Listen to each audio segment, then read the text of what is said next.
Hi guys! For today's rest video, magluluto kami ng special na mi goreng.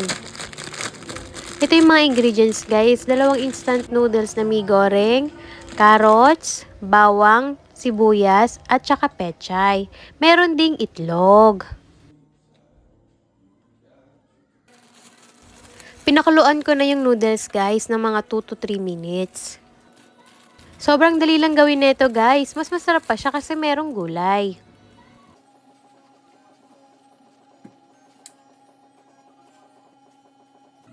After natin pakuluan yung noodles guys, i-drain naman natin siya. Tapos i-set aside muna natin sa isang plato. After niya, nag-scramble na rin ako ng isang pirasong itlog. Timplahan na rin natin, lagyan natin ng asin at paminta. Prituhin naman natin yung itlog guys.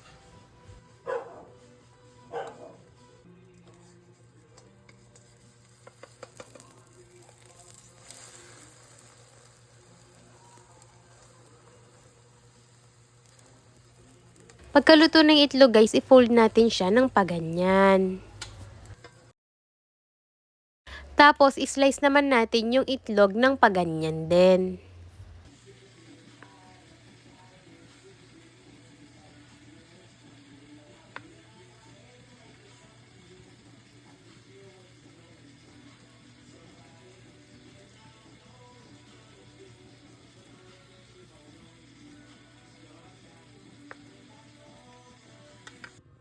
Mag-isa naman tayo ng bawang at sibuyas.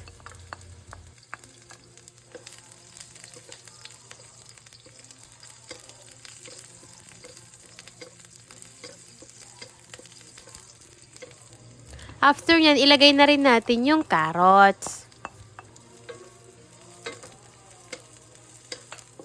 Halu-haluin lang natin ng mabuti hanggang maluto yung carrots.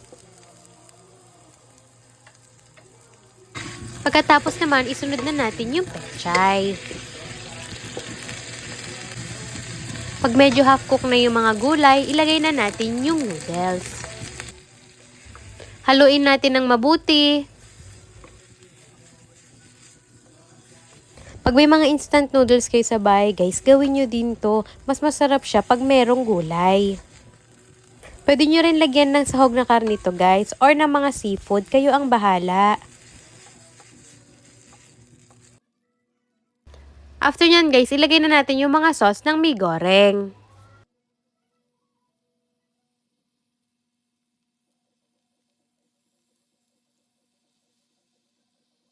Guys, sobrang sarap nito at healthy pa siya. Promise!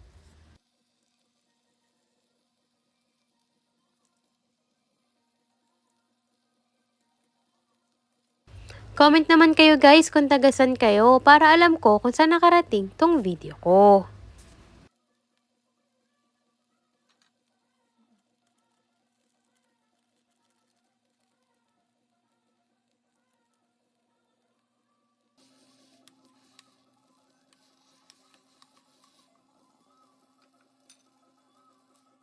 Pag nalagay na natin lahat ng sauce guys, halu-haluin natin siya ng mabuti para kumalat yung sauce.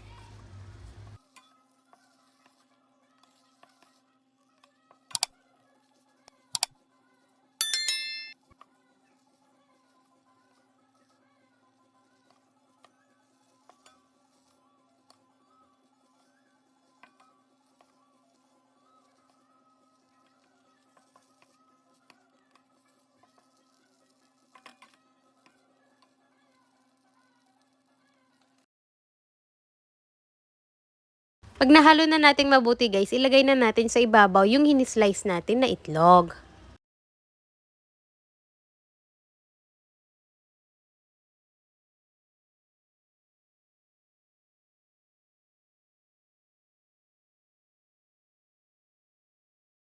Ito na yung finished product niya guys. Sobrang sarap nito guys at sobrang healthy pa niya.